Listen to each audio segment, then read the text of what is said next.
ભાજપ સાંસદોએ જ અમને સંસદમાં જતા રોક્યા, ધક્કામુક્કી મુદ્દે રાહુલ ગાંધી અને ખડગેના આરોપ.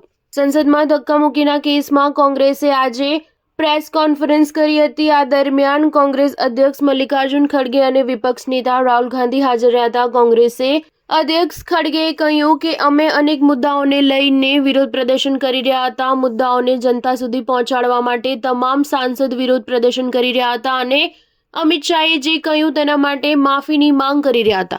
મલ્લિકાર્જુન ખડગેએ કહ્યું કે અમે લોકો ચાલીને આવી રહ્યા હતા. અમને રોકવા માટે તેઓ મકરદ્વાર પર આવી ગયા અને મહિલા સાંસદોને પણ રોક્યા. અમારા પર હુમલા કરી દેવાયા. મને ધક્કો માર્યો અને હું બેલેન્સ ન સંભાળી શક્યો અને પડી ગયો.